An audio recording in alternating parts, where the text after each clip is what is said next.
ನಮಸ್ಕಾರ. ನಿಗೂಢವಾಗಿ ಕಣ್ಮರೆಯಾದ ಮೊದಲ ಮಹಿಳಾ ಅಂತರಿಕ್ಷ ಯಾತ್ರಿ. ನಿಜವೇ ಇಲ್ಲ ಕಟ್ಟುಕತೆಯೇ. 1960ರ ದಶಕದಲ್ಲಿ ಅಮೆರಿಕ ಮತ್ತು ಸೋವಿಯತ್ ರಷ್ಯಾ ದೇಶಗಳ ನಡುವೆ ಅಂತರಿಕ್ಷ ಪೈಪೋಟಿ ಪ್ರಾರಂಭ ಆಗುತ್ತೆ. ಈ ಪೈಪೋಟಿ ಬಹಳ ತೀವ್ರವಾಗಿರ್ತದೆ.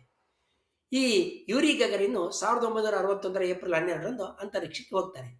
ಇದಾದ ನಂತರ ಅಮೆರಿಕ ಸಂಯುಕ್ತ ಸಂಸ್ಥಾನ ಕೇವಲ 23 ದಿನಗಳ ನಂತರ ಅಲನ್ ಶೆಪರ್ಡ್ ಅವರನ್ನ ಅಂತರಿಕ್ಷಕ್ಕೆ ಕಳಿಸೋದ್ರ ಮೂಲಕ ತಾನು ಹಿಂದೆ ಇಲ್ಲ ಅಂತ ತೋರಿಸ್ಕೊಳ್ಳುತ್ತೆ. ಸೋವಿಯತ್ ರಷ್ಯಾ 1963ರಲ್ಲಿ ವ್ಯಾಲೆಂಟಿನಾ ತೆರೆಸ್ಕೋ ಅವರನ್ನ ಅಂತರಿಕ್ಷಕ್ಕೆ ಕಳಿಸುತ್ತೆ. ಆಕೆ ಅಂತರಿಕ್ಷಕ್ಕೆ ಹೋದಂಥ ಜಗತ್ತಿನ ಮೊದಲ ಮಹಿಳೆಯಾಗಿ ದಾಖಲಾಗ್ತಾಳೆ. ಅಮೆರಿಕದಲ್ಲಿ ಸರಿಗೊಟ್ಟದಕ್ಕೆ ಇನ್ನು 20 ವರ್ಷಗಳು ಬೇಕಾದವೆ. ಅಮೆರಿಕ ಇನ್ನು 20 ವರ್ಷಗಳ ನಂತರ ಸ್ಯಾಲಿ ರೈಡ್ ಎನ್ನುವ ಮಹಿಳೆಯನ್ನ ಮೊದಲ ಸಲ ಅಂತರಿಕ್ಷಕ್ಕೆ ಕಳಿಸುತ್ತೆ. ರಷ್ಯಾದ ವ್ಯಾಲೆಂಟಿನಾ ತೆರೆಸ್ಕೋ ಅತ್ಯಂತ ಗಟ್ಟಿ ಹೆಂಗಸಂತ ಹೆಸರಾಗಿರ್ತಾಳೆ. ಈಕೆ ಅಂತರಿಕ್ಷಕ್ಕೆ ಹೋದಾಗ 26 ವರ್ಷ ಆಗಿರ್ತದೆ. ಈಕೆಗೆ ಅಂತರಿಕ್ಷಕ್ಕೆ ಹೋಗುವ ಅವಕಾಶ ಇರೋದಕ್ಕೆ ಒಂದು ಬಹಳ ಮುಖ್ಯವಾದಂಥ ಕಾರಣ ಇರ್ತದೆ. ಈಕೆ ಬಹಳ ಉತ್ಸಾಹಿ ಪ್ಯಾರಾಶೂಟ್ ಜಿಗಿತಗಾರ್ತಿ ಆಗಿರ್ತಾಳೆ. ಅಂತರಿಕ್ಷ ಯಾನದ ಆರಂಭಿಕ ದಿನಗಳಲ್ಲಿ ಅಂದರೆ ವೋಸ್ಟೋಕ್ ಯಾನ ನೌಕೆಯ ವಿನ್ಯಾಸದಲ್ಲಿ ಅಂತರಿಕ್ಷದ ಪಯಣವನ್ನು ಮುಗಿಸಿ ಭೂಮಿಗೆ ಮರಳಬೇಕಾದ್ರೆ ಅಂತರಿಕ್ಷ ಯಾನಿಗಳು ಕಾಸ್ಮೋನಾಟ್ಗಳು ಅಂತರಿಕ್ಷ ನೌಕೆಯಿಂದ ಪ್ಯಾರಾಶೂಟ್ ಮೂಲಕ ಜಿಗಬೇಕಾಗಿರ್ತದೆ. ನಂತರದಲ್ಲಿ ಈ ವಿಧಾನವನ್ನು ಬಳಸೋದಾಗೋದಿಲ್ಲ ಮತ್ತು ಈ ವಿಧಾನವನ್ನು ಬಿಟ್ಟು ಬೇರೆ ಹೊಸ ವಿಧಾನಗಳನ್ನ ರೂಪಿಸಲಾಗುತ್ತೆ. ವ್ಯಾಲೆಂಟಿನಾ ತೆರೆಸ್ಕೋ ಅಂತರಿಕ್ಷಕ್ಕೆ ತೆರಳಿ 3 ದಿನಗಳಲ್ಲಿ ಭೂಮಿಯನ್ನು 48 ಬಾರಿ ಸುತ್ತುತ್ತಾಳೆ. ಮರಳಬೇಕಾದ್ರೆ ಆಕೆ ಕಜಕಿಸ್ತಾನ ಮತ್ತು ಚೀನಾ ಗಡಿ ಭಾಗದಲ್ಲಿ ಇಳಿತಾಳೆ. ಅಲ್ಲಿಯ ಸ್ಥಳೀಯ ಗ್ರಾಮಸ್ಥರು ಆಕೆಯನ್ನು ಹಳ್ಳಿಗರಕೆಯನ್ನು ಕಂಡು ಊಟಕ್ಕೆ ಕರೀತಾರೆ. ಅವರ ಆಹ್ವಾನವನ್ನು ಮನ್ನಿಸಿ ಆಕೆ ಅವ್ರ ಜೊತೆಗೆ ಊಟ ಮಾಡಿ ಸೋವಿಯತ್ ರಷ್ಯಾಕ್ಕೆ ಮರಳ್ತಾಳೆ. ವ್ಯಾಲೆಂಟಿನಾ ತೆರೆಸ್ಕೋ ಆಕೆ ಅಂತರಿಕ್ಷದ ಇತಿಹಾಸದಲ್ಲಿ ತನ್ನ ಸ್ಥಾನವನ್ನು ಭದ್ರಪಡಿಸಿಕೊಂಡಿದ್ದಾಳಾದರೂ ಕೂಡ ಕೆಲವರು ಆಕೆ ಅಂತರಿಕ್ಷ ಯಾನ ಮಾಡಿದ ಮೊದಲ ಮಹಿಳೆ ಅಲ್ಲ ಅಂತ ನಂಬ್ತಾರೆ. ಆಕೆಗಿಂತ ಮುಂಚಿನ ಇನ್ನೊಬ್ಬ ಮಹಿಳೆ ಅಂತರಿಕ್ಷಕ್ಕೆ ಹೋಗಿರ್ಬೋದು ಅನ್ನೋ ಊಹೆ ಕೂಡ ಇದೆ. ಆದರೆ ಆ ಅಂತರಿಕ್ಷಕ್ಕೆ ಹೋದಂಥ ಮಹಿಳೆ ಭೂಮಿಗೆ ಮರಳತಕ್ಕಂಥ ವಿಚಾರದಲ್ಲಿ ಯಶಸ್ವಿ ಆಗಲಿಲ್ಲ. ಆಕೆ ದುರ್ಘಟನೆಯಲ್ಲಿ ಸತ್ತಿರಬಹುದು ಅಂತ ಒಂದು ಗುಮಾನಿ ಇದೆ. ಆಕೆ ಹೆಸರು ಈ ಇತಿಹಾಸದಿಂದ ಸಂಪೂರ್ಣವಾಗಿ ಎಳೆದು ಹೋಗಿದೆ ಅಂತ ನಂಬ್ತಾರೆ. ಆದರೆ ಆಕೆ ಆಡಿದ ಕೊನೆಯ ಮಾತುಗಳು ಧ್ವನಿಮುದ್ರಿಕೆಯಲ್ಲಿ ದಾಖಲಾಗಿದೆ ಅಂತ ಕೆಲವರು ಹೇಳ್ತಾರೆ. ಸೋವಿಯತ್ ರಷ್ಯಾ ಸ್ಪುಟ್ನಿಕ್ 1 ಆರಿಸಿದ ಮೇಲೆ ಪಾಶ್ಚಾತ್ಯ ದೇಶಗಳಲ್ಲಿ ಆತಂಕ ಉಂಟಾಗುತ್ತೆ. ಮೊದಲ ಬಾರಿಗೆ ನಮ್ಮ ತಲೆಯ ಮೇಲಿನ ಅಂತರಿಕ್ಷದಲ್ಲಿ ಕಮ್ಯುನಿಸ್ಟ್ ಸೋವಿಯತ್ ರಷ್ಯಾದ ಸ್ಪುಟ್ನಿಕ್ ಕುಳಿತಿದೆ ಅನ್ನತಕ್ಕಂಥ ನಂಬಿಕೆಯನ್ನು ಅವರು ಹೊಂದಿರ್ತಾರೆ. ಆದರೆ ವಾಸ್ತವದಲ್ಲಿ ಸ್ಪುಟ್ನಿಕ್ನಿಂದ ಭಯಪಡುವಂಥದ್ದು ಏನೂ ಇರೋದಿಲ್ಲ. ಸ್ಪುಟ್ನಿಕ್ ಕೇವಲ ಒಂದೇ ಒಂದು ರೇಡಿಯೋ ಸಂದೇಶ, ಸಣ್ಣ ಬೀಪ್ ಧ್ವನಿಯನ್ನು ಮಾತ್ರ ಕಳಿಸಿರ್ತದೆ. ಅದನ್ನು ಸೋವಿಯತ್ ರಷ್ಯಾನೇ ಸಾರ್ವಜನಿಕವಾಗಿ ಪ್ರಕಟಣೆ ಮಾಡಿರ್ತದೆ. ಅದನ್ನು ಯಾರು ಬೇಕಾದರೂ ಕೂಡ ಕೇಳಬಹುದಾಗಿರ್ತದೆ. ಅಮೆರಿಕ ದೇಶ ಕೂಡ ನಂತರ ಎಕ್ಸ್ಪ್ಲೋರರ್ ಉಪಗ್ರಹವನ್ನು ಉಡಾವಣೆ ಮಾಡ್ತದೆ. ಆ ಉಡಾವಣೆ ಮಾಡಿದಾಗ ಜನ ಅದರ ಸಂಕೇತಗಳನ್ನ ಕೇಳೋದಕ್ಕೆ ಸಾಧ್ಯ ಆಗಲಿ ಅಂತೇಳಿ ರೇಡಿಯೋ ಫ್ರೀಕ್ವೆನ್ಸಿಗಳನ್ನ ಸಾರ್ವಜನಿಕರಿಗೆ ಬಿಡುಗಡೆ ಮಾಡ್ತದೆ. ಇದರಿಂದ ಉಪಗ್ರಹಗಳ ಸಂಕೇತಗಳನ್ನ ಕೇಳ್ತಕ್ಕಂಥ ಹೊಸ ಹವ್ಯಾಸ ಜನರಲ್ಲಿ ಸಾರ್ವಜನಿಕರಲ್ಲಿ ಉಂಟಾಗುತ್ತೆ. ಅಂತರಿಕ್ಷ ಸ್ಪರ್ಧೆ ಜನಪ್ರಿಯ ಆದಂತೆ ಜನ ಉಪಗ್ರಹ ಸಂಕೇತಗಳನ್ನ ಕೇಳೋದಕ್ಕೆ ರೇಡಿಯೋ ಕೇಂದ್ರಗಳನ್ನ ಸ್ಥಾಪಿಸೋದಕ್ಕೆ ಖಾಸಗಿಯಾದಂಥ ರೇಡಿಯೋ ಕೇಂದ್ರಗಳನ್ನ ಸ್ಥಾಪನೆ ಮಾಡೋದಕ್ಕೆ ಪ್ರಾರಂಭ ಮಾಡ್ತಾರೆ. ಈ ಕ್ಷೇತ್ರದಲ್ಲಿ ಅತ್ಯಂತ ಯಶಸ್ವಿಯಾದ ತಂಡಗಳಲ್ಲಿ ಒಬ್ಬರಾದಂಥವರು ಇಟಲಿಯ ಸಹೋದರರು ಅಕಿಲೆ ಮತ್ತು ಜೂಡಿಯೋ ಮತ್ತು ಕೊರ್ಡೆಲಿಯಾ. ಅವರು ತಮ್ಮ ಮನೆಯಲ್ಲೇ ತಾತ್ಕಾಲಿಕವಾದಂಥ ರೇಡಿಯೋ ಕೇಳುವ ಕೇಂದ್ರವನ್ನು ಸ್ಥಾಪನೆ ಮಾಡ್ತಾರೆ. ಅವರು ಮೊದಲಿಗೆ ಸ್ಪುಟ್ನಿಕ್ ಸಂಕೇತಗಳು ಹಿಡಿತಾರೆ. ನಂತರ ಎಕ್ಸ್ಪ್ಲೋರರ್ ಒಂದು ಸಂಕೇತಗಳು ಕೂಡ ಪತ್ತೆ ಹಚ್ತಾರೆ. ಅಲ್ಲದೆ ಸ್ಪುಟ್ನಿಕ್ 2ರಿಂದ ಅವರು ಬಂದಂಥ ಸಂಕೇತಗಳು ದಾಖಲೆ ಮಾಡ್ಕೊಳ್ತಾರೆ. ಅದರಲ್ಲಿ ಲೈಕಾ ಅನ್ನೋ ಆಯ್ಕೆ ಕೂಡ ಇರ್ತದೆ. ಅವರು ದಾಖಲೆ ಮಾಡಿದಂಥ ಧ್ವನಿಯನ್ನು ಲೈಕಾದ ಹೃದಯ ಬಡಿತ ಅಂತ ಅವ್ರು ನಂಬಿರ್ತಾರೆ. ಈ ಯಶಸ್ಸಿನಿಂದ ಅವರಿಗೆ ಅವರ ಊರಲ್ಲಿ ಬಹಳ ಖ್ಯಾತಿ ದಕ್ಕುತ್ತೆ. ಆ ಖ್ಯಾತಿಯನ್ನು ಬಳಸಿಕೊಂಡವರು 2ನೇ ಮಹಾಯುದ್ಧದ ಕಾಲದ ಹಳೆಯ ಕಾಂಕ್ರೀಟ್ ಬಂಕರ್ ಒಂದನ್ನು ಖರೀದಿ ಮಾಡಿ ಅದರಲ್ಲಿ ಟೊರೆಪೊರ್ಟ್ ಅನ್ನುವ ರೇಡಿಯೋ ಕೇಳುವ ಸಂಕೇತಗಳನ್ನ ಕೇಳ್ತಕ್ಕಂಥ ಒಂದು ಕೇಂದ್ರವನ್ನು ಸ್ಥಾಪನೆ ಮಾಡ್ತಾರೆ.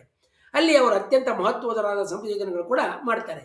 ಡಾಪ್ಲರ್ ಪರಿಣಾಮವನ್ನು ಬಳಸಿಕೊಂಡು ಉಪಗ್ರಹದ ದಿಕ್ಕು ಮತ್ತು ವೇಗವನ್ನು ಲೆಕ್ಕ ಹಾಕುವ ವಿಧಾನವನ್ನು ಕೂಡ ಅವರು ಅಭಿವೃದ್ಧಿಪಡಿಸ್ತಾರೆ. ಈ ಪ್ರಕ್ರಿಯೆಯಲ್ಲಿರಬೇಕಾದ್ರೆ ಅವರಿಗೆ ಕೆಲವು ವಿಚಿತ್ರವಾದ ಮತ್ತು ಅನಿರೀಕ್ಷಿತವಾದಂಥ ಸಂಕೇತಗಳು ಸಿಗ್ತವೆ. ಈ ಸಂಶೋಧನೆಯ ಫಲವಾಗಿ ಸಿಗ್ತವೆ. 1960 ನವೆಂಬರ್ 28ರಂದು ಅವರು ಅಂತಾರಾಷ್ಟ್ರೀಯ ಅಪಾಯ ಸಂಕೇತ ಆಗಿರೋಂಥ SOS ಸೇವ್ ಅವರ್ ಸೋಲ್ಸ್ ಅನ್ನು ಅವರು ರೇಡಿಯೋ ಸಂಜ್ಞೆಗಳ ಮೂಲಕ ಹಿಡಿತಾರೆ. ಆದರೆ ಅದರಲ್ಲಿ ಡಾಪ್ಲರ್ ಬದಲಾವಣೆಗಳು ಇರೋದಿಲ್ಲ. ಸಂಕೇತ ಕ್ರಮೇಣ ದುರ್ಬಲ ಆಗ್ತಾ ಇರುತ್ತೆ. ಇದರಿಂದ ಅವರು ಇದು ಭೂಮಿಯಿಂದ ದೂರ ಸರಿತಾ ಇರತಕ್ಕಂಥ ಮಾನವ ತನ್ನ ಅಂತರಿಕ್ಷ ನೌಕೆಯಿಂದ ಕಳಿಸಿರ್ತಕ್ಕಂಥ ಸಂಕೇತ ಆಗಿರ್ಬೋದು ಅಂತ ಊಹೆ ಮಾಡ್ತಾರೆ. ಬಹುಶಃ ಭೂಮಿಯ ಆಕರ್ಷಣೆಯನ್ನು ಮೀರಿ ಚಳಿತವನ್ನು ದಾಟಿ ಹೋಗ್ತಾ ಇರತಕ್ಕಂಥ ಉಪಗ್ರಹದಲ್ಲಿರ್ತಕ್ಕಂಥ ಅಂತರಿಕ್ಷ ನೌಕೆಯಲ್ಲಿ ಇರ್ತಕ್ಕಂಥ ಒಬ್ಬ ಯಾನೆ ಕಳಿಸಿರುವ ಸಂದೇಶ ಅನ್ನುವ ಶಂಕೆ ಅವರಲ್ಲಿ ಮೂಡಿರ್ತೈತೆ. 1961 ಫೆಬ್ರವರಿನಲ್ಲಿ ಅವರಿಗೆ ಮಾನವನ ಹೃದಯ ಬಡಿತದಂತೆ ಕೇಳಿಸ್ತಕ್ಕಂಥ ಮತ್ತೊಂದು ಸಂದೇಶ ಸಿಗ್ತೈತೆ. ಅದು ಉಸಿರಾಟದ ಅಸ್ಪಷ್ಟ ಶಬ್ದಗಳ ಜೊತೆಗೆ ಇರೋದನ್ನು ಅವರು ಗುರುತಿಸ್ತಾರೆ. ಈ ಎರಡು ದಾಖಲೆಗಳು ಒಂದೇ ದಿನದು ಅಂತ ಅವರು ನಂಬಿರ್ತಾರೆ. ಅದಾದ ಬಳಿಕ ಸೋವಿಯತ್ ರಷ್ಯಾ ಒಂದು ಮಾನವರಹಿತ ಯಾನ ಅಪಘಾತಕ್ಕೆ ಈಡಾಗಿತ್ತು ಅಂತ ಪ್ರಕಟಣೆ ಮಾಡ್ತೈತೆ. ಆದ್ರಿಂದ ಈ ಅಪಘಾತಕ್ಕೆ ಈಡಾದ ಯಾನದಲ್ಲಿ ವ್ಯಕ್ತಿಯೊಬ್ಬರು ಇದ್ರು ಅಂತೇಳಿ ಈ ಸಹೋದರರು ಊಹೆ ಮಾಡ್ತಾರೆ. ಈ ಸೋದರರು ನಂತರದ ದಿನಗಳಲ್ಲಿ ಯೂರಿ ಗಗರಿನ್ ಅವರ ಹಾರಾಟದ ಸಂಕೇತಗಳು ಕೂಡ ದಾಖಲೆ ಮಾಡ್ಕೊಳ್ತಾರೆ. ಆದರೆ ಈ ಸಹೋದರರು ದಾಖಲೆ ಮಾಡಿಕೊಂಡಿರ್ತಕ್ಕಂಥ ರೇಡಿಯೋ ಸಂಕೇತಗಳಲ್ಲಿ ಅತ್ಯಂತ ರಹಸ್ಯಮಯವಾದದ್ದು 1961 ಮೇ ತಿಂಗಳಲ್ಲಿ ದಾಖಲಾದಂಥ ಸಂದೇಶ. ಅದರಲ್ಲಿ ಒಬ್ಬ ರಷ್ಯನ್ ಮಹಿಳೆ, ನಾವು ಈಗಾಗಲೇ ನೋಡಿದಂತೆ ಅದರಲ್ಲಿ ಒಬ್ಬ ರಷ್ಯನ್ ಮಹಿಳೆಯ ಧ್ವನಿ ಕೇಳಿ ಬಂದಿರ್ತೈತೆ. ಆಕೆ ತನಗೆ ಬಿಸಿ ಅನುಭವ ಆಗ್ತಾ ಇದೆ, ಬೆಂಕಿನ ನೋಡ್ತಾ ಇದ್ದೀನಿ, ನಾನು ಬೀಳ್ತಾ ಇದ್ದೀನಿ ಅಂತ ಆತಂಕದಿಂದ ಹೇಳ್ತಾ ಇರುವಂತೆ ಕೇಳಿಸುತ್ತೆ. ಈ ಸಹೋದರರು ಇದನ್ನು ವಾತಾವರಣದಲ್ಲಿ ಸುಟ್ಟು ಹೋಗ್ತಾ ಇದ್ದಂಥ ಮಹಿಳಾ ಅಂತರಿಕ್ಷ ಯಾನಿಯ ಅಂತಿಮ ಮಾತುಗಳಂತ ಅರ್ಥೈಸ್ತಾರೆ. ಆದರೆ ಈ ಘಟನೆಯ ನಂತರ ಸೋವಿಯತ್ ಅಂತರಿಕ್ಷ ಸಂಸ್ಥೆಯಿಂದ ಯಾವುದೇ ಉಡಾವಣೆ ಅಥವಾ ವಿಫಲ ಮಿಷನ್ ಕುರಿತು ಯಾವುದೇ ದಾಖಲೆಗಳು ಬಿಡುಗಡೆ ಆಗೋದಿಲ್ಲ. ತಾತ್ವಿಕವಾಗಿ ನೋಡೋದಾದ್ರೆ ಅಂತ ಯಾವುದೇ ಘಟನೆ ಕೂಡ ನಡೆದಿಲ್ಲ ಅಂತ ಹೇಳ್ಬೋದು. ಆದರೆ ಸೋವಿಯತ್ ದೇಶ ಅಂತರಿಕ್ಷ ಅಪಘಾತಗಳನ್ನ ಮುಚ್ಚಿಡ್ತಕ್ಕಂಥ ದೀರ್ಘ ಇತಿಹಾಸವನ್ನ ಹೊಂದಿರೋದು ಸ್ಪಷ್ಟವಾಗಿ ನಂತರ ದಿನಗಳಲ್ಲಿ ಗೊತ್ತಾಗ್ತದೆ. ಶೀತಲ ಯುದ್ಧದ ಸಮಯದಲ್ಲಿ ಅಂತರಿಕ್ಷದ ಸ್ಪರ್ಧೆ ಬಿರ್ಸಾಗಿ ನಡೀತಾ ಇರಬೇಕಾದ್ರೆ ಸೋವಿಯತ್ ರಷ್ಯಾ ತನ್ನ ಕಾರ್ಯಾಚರಣೆಗಳಲ್ಲಿ ಅಂತರಿಕ್ಷ ಶೋಧನೆಯಲ್ಲಿ ಉಂಟಾದಂಥ ವಿಫಲತೆಗಳನ್ನ ಸಾರ್ವಜನಿಕವಾಗಿ ಹೇಳ್ಕೊಡದೇ ಇರೋದಿಲ್ಲ, ಅದನ್ನು ಮುಚ್ಚಿಡ್ತಾ ಇರುತ್ತೆ. ಯಶಸ್ವಿಯಾದಂಥವನ್ನು ಮಾತ್ರ ಸಾರ್ವಜನಿಕವಾಗಿ ಪ್ರಚಾರ ಮಾಡ್ತಾ ಇರ್ತದೆ. ಸೋವಿಯತ್ ದೇಶ ಪತನ ಆದ ನಂತರ ದಾಖಲೆಗಳು ಹೊರಗೆ ಬಂದಾಗ ಹಲವು ಅಂತರಿಕ್ಷ ಅಪಘಾತಗಳನ್ನ ಆ ದೇಶ ಮುಚ್ಚಿಟ್ಟಿತ್ತು ಅಂತ ಗೊತ್ತಾಗುತ್ತೆ.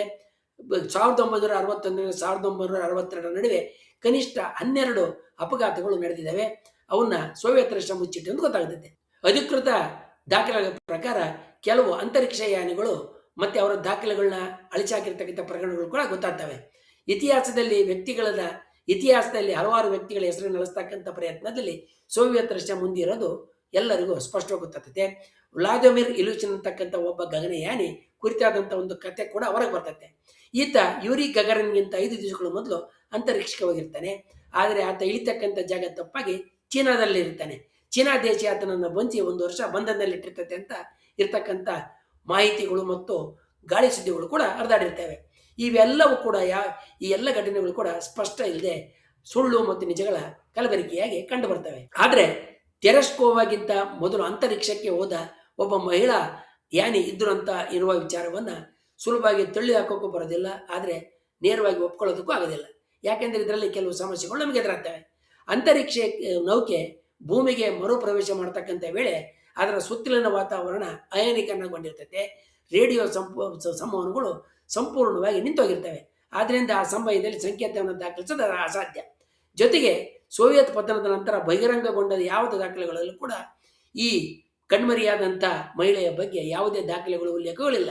ಇನ್ನೊಂದು ಪ್ರಶ್ನೆ ಏನಂತ ಹೇಳಿದ್ರೆ, ಅಮೆರಿಕದಂತಹ ಬಹಳ ಮಹಾನ್ ರೇಡಿಯೋ ಸಂಕೇತಗಳು ಹಿಡಿತಕ್ಕಂಥ ಕೇಂದ್ರಗಳು ಹಿಡಿದೇ ಇರತಕ್ಕಂಥ ಸಂಕೇತವನ್ನ ಈ ಇಬ್ಬರು ಹವ್ಯಾಸಿ ರೇಡಿಯೋ ತಜ್ಞರು ಹೇಗೆ ಹಿಡಿದ್ರು ಅಂತಕ್ಕಂಥದ್ದಾಗೈತೆ. ಆ ಕಾರಣದಿಂದ ಕೆಲವರು ಇದನ್ನ ಕೃತಕವಾಗಿ ರಚನೆ ಮಾಡಿದ್ದಾರೆ ಅಂತ ಶಂಕಿಸ್ತಾರೆ.